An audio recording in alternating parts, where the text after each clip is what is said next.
Here's what I discovered that happens to you in life, that you will go through things, and while you're going through them, you can't understand why it's happening to you.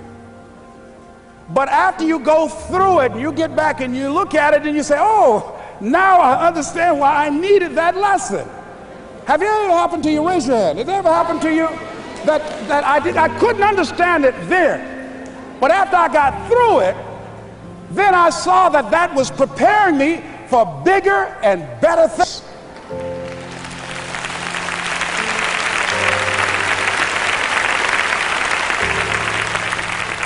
That as you go through the challenges of life and you look at it and embrace whatever comes to you, don't run from it.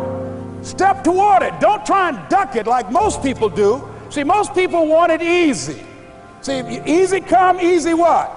Easy go. See, but when you go at what you're going to deal with and you deal with the difficulties of it, when you handle those hard things close at hand, making those hard decisions right now that you don't want to make, learning those things that you don't like to do, but you know that in order for you to get where you want to go, this is one of the hoops that you have to flip through.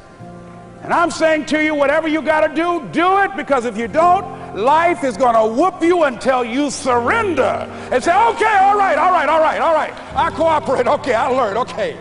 It had to wear me out a long time. So if it's hard, then do it hard. Now, how do you hang in there during the hard, difficult times? Les, you must have faith. You've got to believe in yourself. You've got to believe in your abilities. You've got to believe in your service, your company, your ideas, unquestionably. You've got to have faith, and that faith gives you patience. That it's not going to happen as quickly as you want it to happen. A lot of things are going to happen that will catch you off guard. And so therefore you've got to deal with and handle it as it comes. And not only that, but that faith and patience drives you into action. You've got to keep moving and keep plugging away.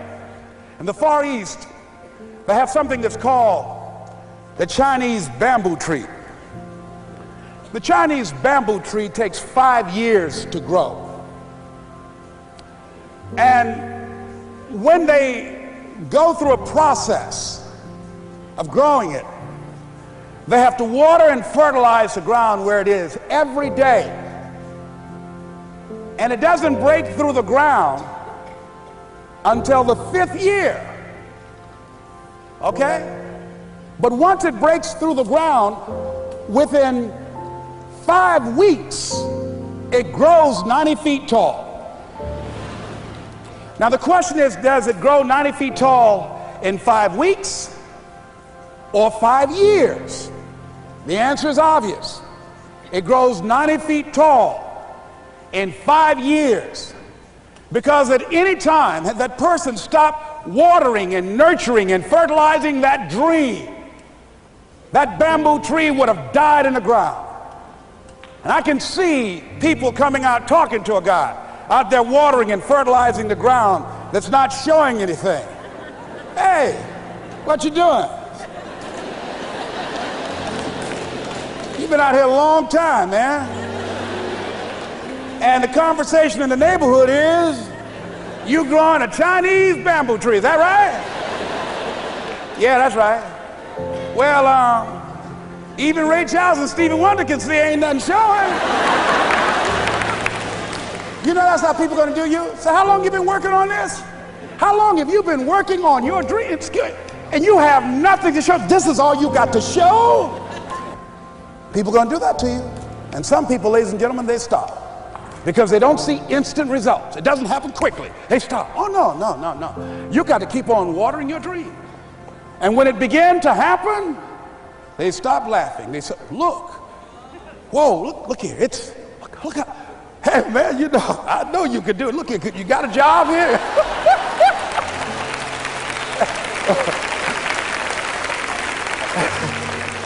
See, during those hard times, We didn't know how you're going to make payroll during those times when you failed and things didn't work out. They were nowhere to be found.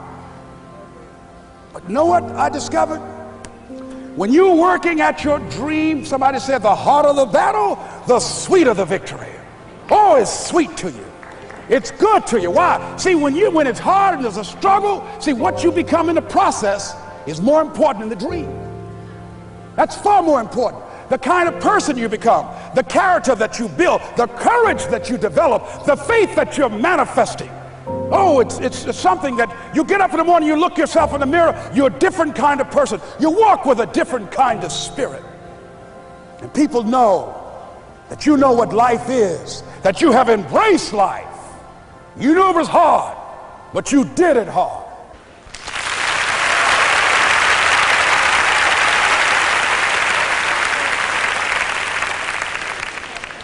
Now that takes us to the next level.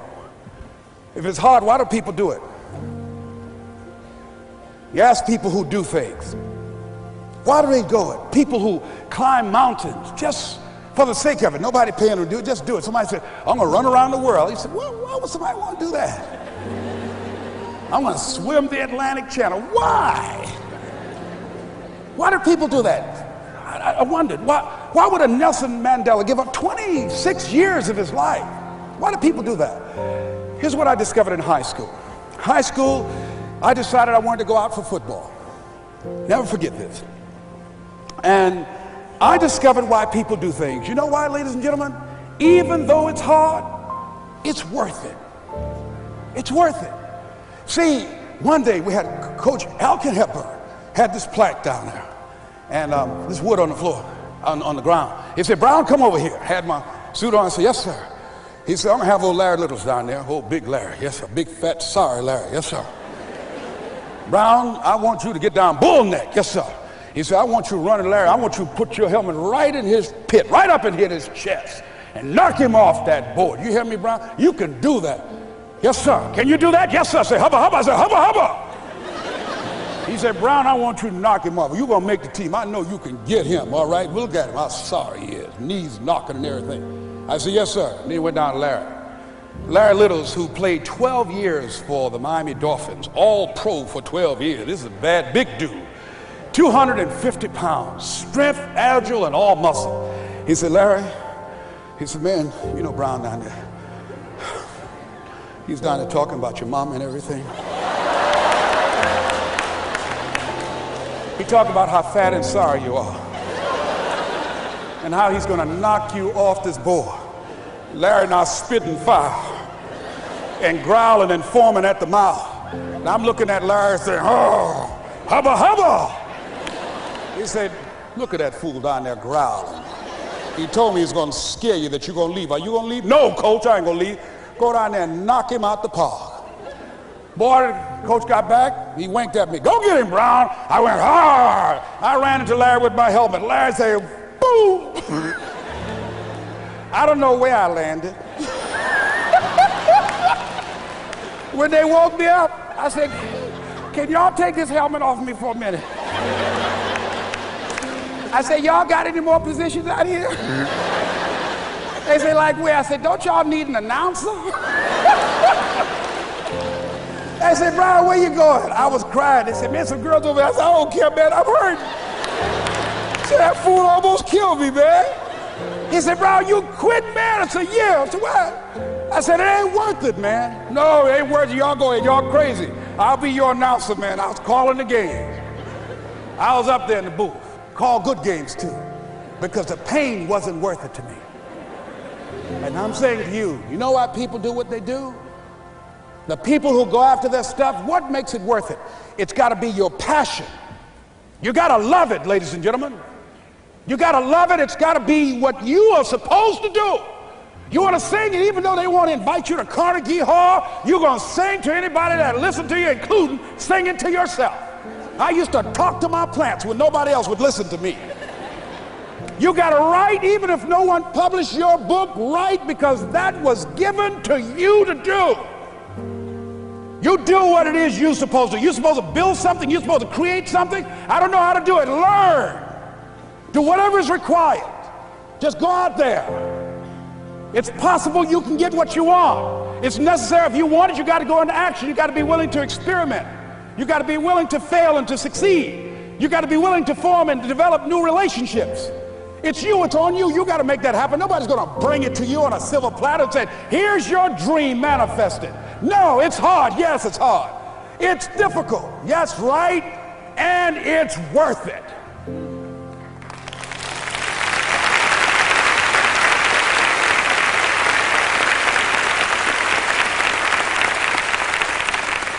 People ask, hey man, these kids, man, it's rough dealing with them. That's right. That's right. You think peer pressure happened overnight? We went through peer pressure. I remember as a kid, some guys said, hey Les, me and another fellow named Willie Lower, we were going home. Hey man, we're going down to Gould's, man, and knock off a grocery store. I said, look here, I don't want no part of that. I'll see y'all later. Say, y'all chicken. I said, that's all right, you say whatever you want. Low star. I'm not chicken, man, don't call me chicken.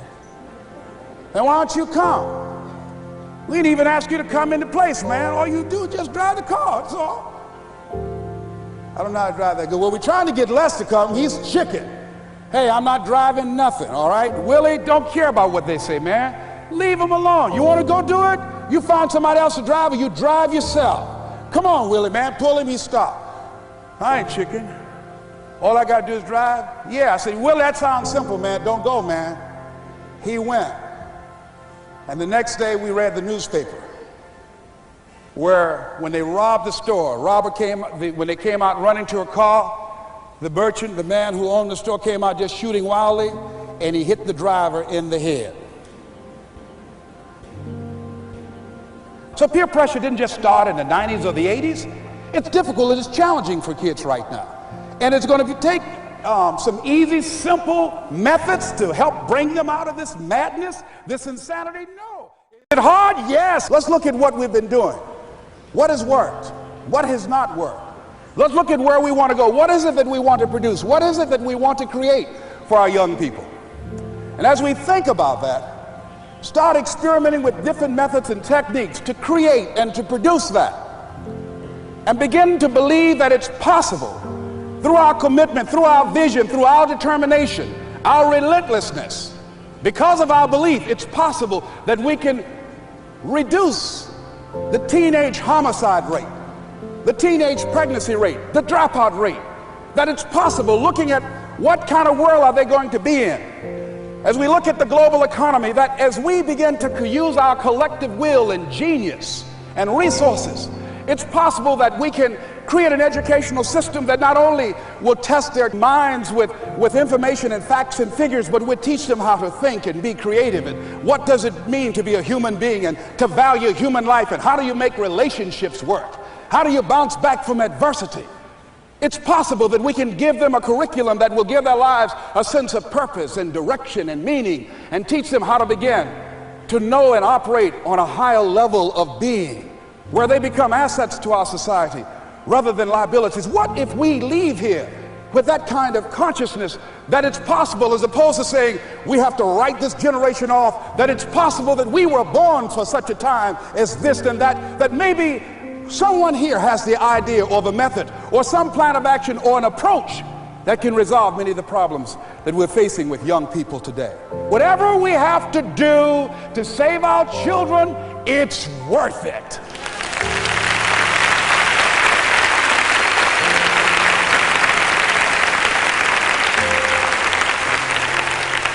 So that brings me to the final step, that it's necessary for us to begin to look at the future and know that it's possible that we can have our dream. Yes, it is. Other people have done it, then we can do it. We fail a lot of times. Well, a lot of other folks fail, and eventually they came back and they succeeded. So it's possible we can have what we want, and we know that we want to get it. It's necessary that we align ourselves with people that think like we do. It's necessary we get negative, do-nothing people out of our lives. It's necessary we never stop learning and growing and developing ourselves. It's necessary that we never give up. We know that it's you, it's me. It's being responsible for our stuff and deciding that we're going to keep on keeping on, that we're going to find a way to win or find a way to make it happen. And we know it's hard. It's not going to be a picnic.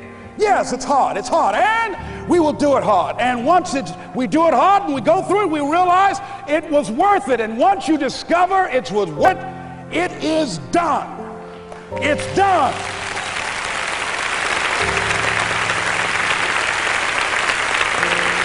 It's done, ladies and gentlemen, before it happens. Well, here's what I'm suggesting to you.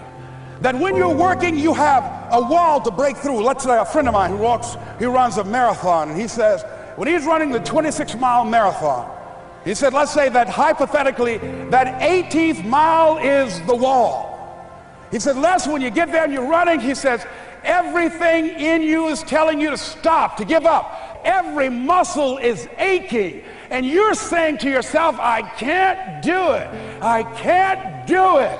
And you just keep on and you keep on and you keep on. It seems like you're moving at slow motion. And then eventually when you break through that 18-mile wall, then you know it's like done and you're on automatic and you glide on in. And you know it's there.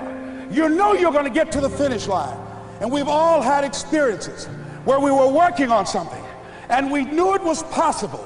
And we did those things that were necessary to bring it into reality. We took the responsibility to make it happen. Other people couldn't see it. A lot of people didn't believe it. You were attacked. You were criticized. People were opposing you, but you kept on doing it. It was hard. It was rough. It was difficult. But to you, it was worth it. And eventually you got to a level you know, can nothing stop me now. I'm on the move. I'm on the move.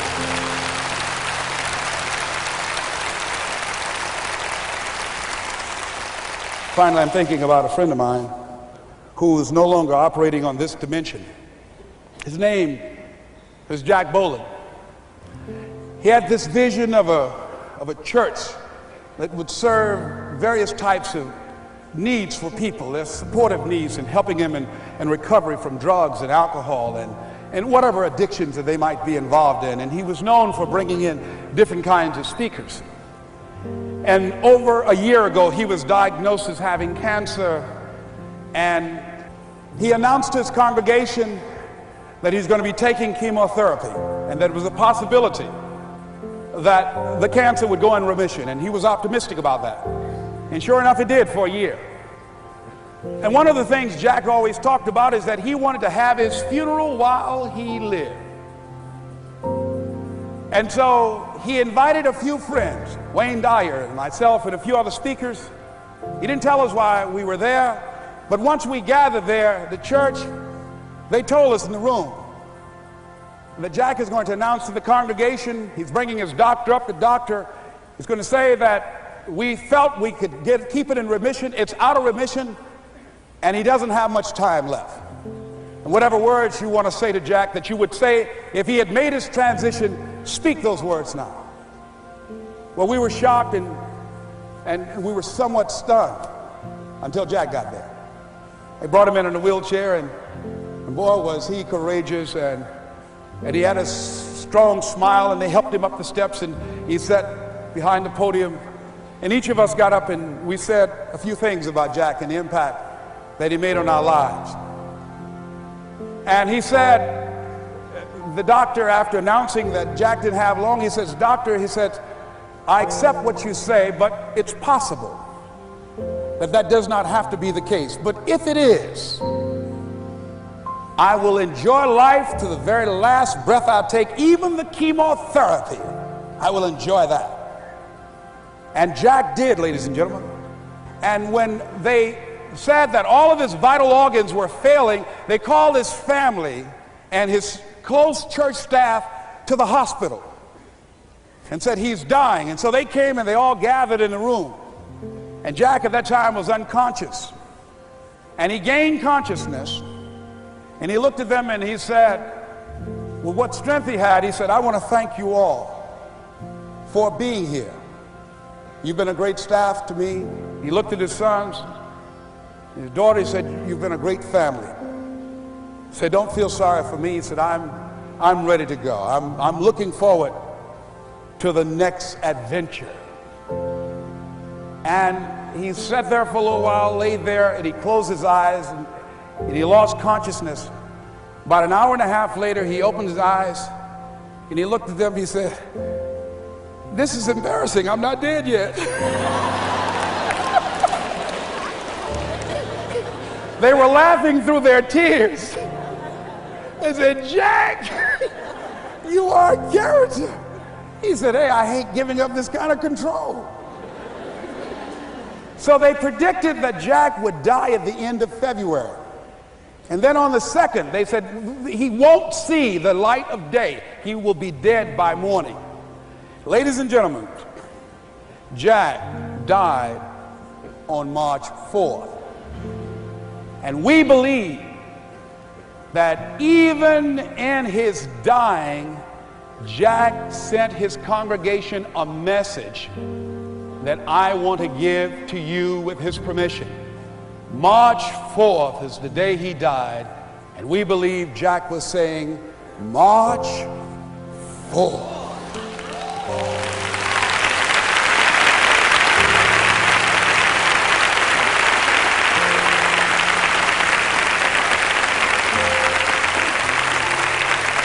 So I say, as you look into the future, while other people are giving up, feeling like victims, feeling powerless, becoming negative, turning on each other rather than to each other, feeling that they can't make it, be ye not conformed to this world, but be ye transformed by the renewing of your mind with the mindset of that it's possible that we can save this generation. It's possible that we can create new industries, a new economy. It's possible that I can find a new profession, a new job. It's possible I can create a new life. And it's necessary that I become actively involved in becoming a positive force in my life and on the planet. And it's me, yes, it's you, it's all of us pulling together, working together to create this brand new future. And it's going to be hard. Easy is not an option. But if it's hard, we will do it hard. Whatever is required to snatch victory from the jaws of defeat. And it's worth it, yes. It's worth whatever we have to do. And once we know that, it is done. It is done. It is done. It is done.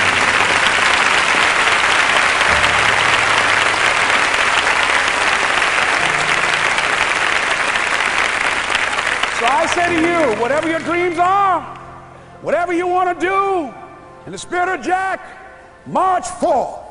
This is Mrs. Mamie Brown's baby boy, Leslie Calvin Brown, saying, it's been a plum-pleasing pleasure as well as a privilege. Thank y'all here. Thank you.